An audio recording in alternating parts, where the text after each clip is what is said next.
नमस्कार. भगवान श्रीकृष्णाच्या वेगवेगळ्या लीला आपण बघत आलेलो आहोत. म्हणजे आतापर्यंत अनेक राक्षसांचा, असुरांचा, दुष्ट शक्तींचा, कालिया मर्दनाचा या सगळ्या प्रसंगांना आपण अनुभवत पुढे निघतोय. या सगळ्याच्या मध्ये वृंदावनातला प्रसंग मात्र खूप महत्वाचा आहे. कारण वृंदावनातला कृष्ण वेगळा आहे आणि द्वारकाधीश वेगळा आहे. एकदा गोकुळ सुटलं, एकदा वृंदावन सुटलं की कृष्णाच्या जीवनातलं प्रेयस संपलेलं आहे. आता सुरू होतंय ते श्रेयस सगळं. त्यामुळं या प्रेयसाच्या वृंदावनातल्या घटनांच्याकडं खूप गांभीर्यानं म्हणणार नाही मी, खूप आतून बघणं आवश्यक आहे. त्याला मनाचा ओलावा आवश्यक आहे. कृष्णाच्या कथामध्ये एक कथा यमुना तीराची नेहमी सांगितली जाते. म्हणजे तो असा कसा छान त्या वृंदावनामध्ये गोपिकांच्या सोबत रासलीलेमध्ये मग्न आहे. तो कसा रासदांडिया करतो, तो कसा खेळतो, तो गोपिकांच्या मध्ये कसा रमतो. ह्या सगळ्या कथा रसभरीत वर्णनं आपण ऐकलेली आहे. म्हणजे अगदी राधा, खर तर व्यासांच्या लिहिण्यामध्ये राधा कुठे सापडत नाही हे तुम्हाला मी आधी सांगितलंय. त्याचं कारणही व्यास तसंच सांगतात की राधा हा शब्द उच्चारल्याबरोबर वेदव्यासांना समाधी लागते, पुढे काही लिहूच शकत नाहीत. म्हणून व्यासांनी ठरवलं की आपण राधा लिहायचीच नाही. म्हणून व्यासांच्या लिखाणात राधा तुम्हाला आढळत नाही. पण या सगळ्या गोपिकांच्या सोबतच्या रासलीलांचं वर्णन मात्र व्यासांच्या वेगवेगळ्या ग्रंथामध्ये, अगदी भागवत पुराणात सुद्धा तुम्हाला खूप छान पद्धतीनं ऐकायला मिळतं. वृंदावनात रंगणाऱ्या या रासलीला याच्यामधली एक घटना खूप महत्वाची आहे. या घटनेकडं कसं बघायचं हे तुम्ही ठरवा. म्हणजे मला काय वाटतं सांगू, कृष्णाची रासलीला, गोपिकांच्या सोबत नाचणं कोणाला कळलं असेल ते एका लावणी लिहिणाऱ्या माणसाला कळलं होतं. जरासं गांभीर्यानं बोलतोय, म्हणजे मी अजिबात गंमत करण्याच्या मूडमध्ये नाहीये. एका लावणी लिहिणाऱ्या माणसाला कळलं होतं. काय होतं या रासलीला? गोपिका यमुना जाळामध्ये स्नान करायला जायच्या. म्हणजे पाणी घ्यायचं, वस्त्र धुवायची, स्नानही करायचं, हे सगळं असायचं. आणि मग त्या यमुनेच्या डोहामध्ये, तीरावरच्या गोपिका स्नानाला गेल्याबरोबर कदंब वृक्षावरती चढलेला कृष्ण या सगळ्या गोपिकांची वस्त्र घेऊन कदंबावर चढून बसला. आता स्नानात विवस्त्र अवस्थेत, स्नानासाठी यमुनेमध्ये विवस्त्र अवस्थेत उतरलेल्या गोपिका आणि त्या गोपिकांची वस्त्र कृष्णाजवळ. तो म्हणतोय यायचंय तर या, बाहेर या, मी तुमची वस्त्र देतो. वसनांच्या शिवाय बाहेर आलेल्या गोपिकांना कृष्णाच्या डोळ्यामध्ये वासना दिसली नाही, कधीच नाही. म्हणजे गोपिकांना विवस्त्र अवस्थेत बघणारा बालकृष्ण वसनविरहित अवस्थेत सुद्धा वासनेसहित दिसत नाही, हे वैशिष्ट्य आहे. म्हणून तुम्हाला म्हणतोय मी की हे जर कोणाला कळलं असेल, खास करून मराठी जनांना जे कृष्णाच्या चरित्रावरती आक्षेप घेतात, काय तोही आपण पुढे बघणार आहोत, ती लावणी मला सांगणं आवश्यक आहे. खरं तर ही गंमत असेल, लोकांना आश्चर्य वाटेल की मी कुठे कृष्ण कथांच्या मध्ये लावणी घेऊन बसतोय. होय, लावणीच, केबुडकरांनी लिहिलेली. जे तिथे सुरुवात होते बघा, गोळा करून वस्त्रसारी जाऊन बसला कदंबावरी, आणि त्या लावणीतली देरे कान्हा चोळी आणि लुगडी त्यातली एक ओळ खूप महत्वाची आहे. हात जोडिता बंधन सुटले, आता जीवाला मी पण नुरले, आत्म्याने जणू परमात्म्याला अर्पण केली कुडी. काय अध्यात्म आहे ना. वसनांच्या शिवाय बाहेर आलेल्या गोपिकांना वासना दिसत नाही, उलट ही कुडी त्या परमेश्वराला अर्पण करावी वाटतं. झाकलंय कोणासाठी काय? जे त्याचं आहे, जे त्यानं निर्माण केलंय, त्याच्याविषयी आसक्ती, भोगाची भावना त्याच्यामध्ये कशी असेल? नसेलच ना. मग हात जोडिता बंधन सुटले, आता काहीच बंधन उरलं नाही. आता जीवाला मी पण नुरले.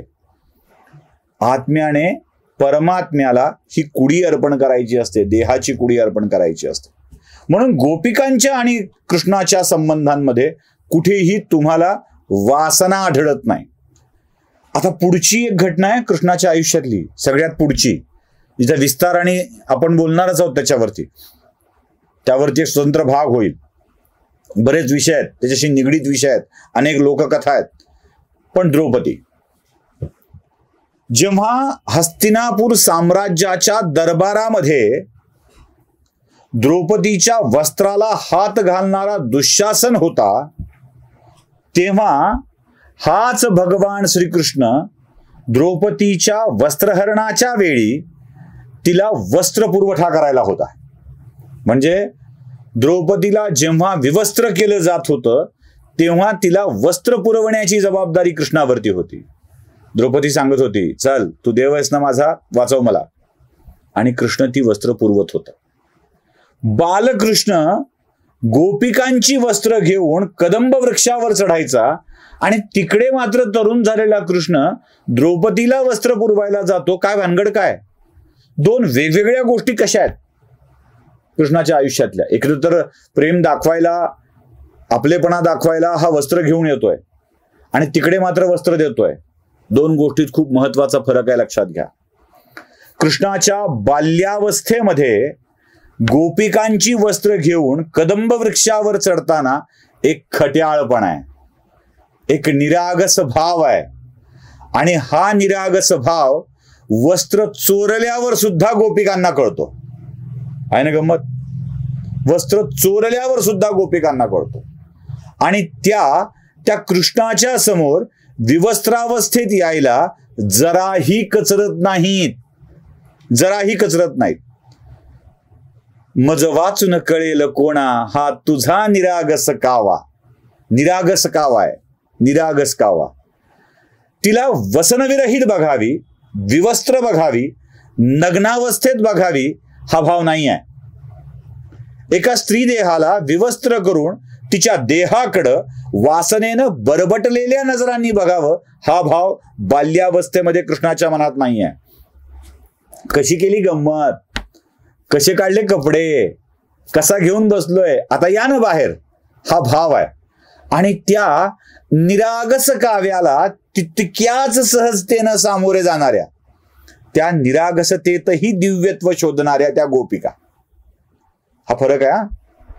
गोपिकांनी काढलेली वस्त्र चोरून कदंबावर घेऊन जाऊन बसणे आणि अगदीच रजस्वला असलेल्या द्रौपदीला फरफटत आणून वेश्या सिद्ध करत तिच्या वस्त्राला हात घालणारा दुःशासन हा पाशवी वृत्तीचा आणि वासनेच्या नजरेनं बरबटलेला आहे.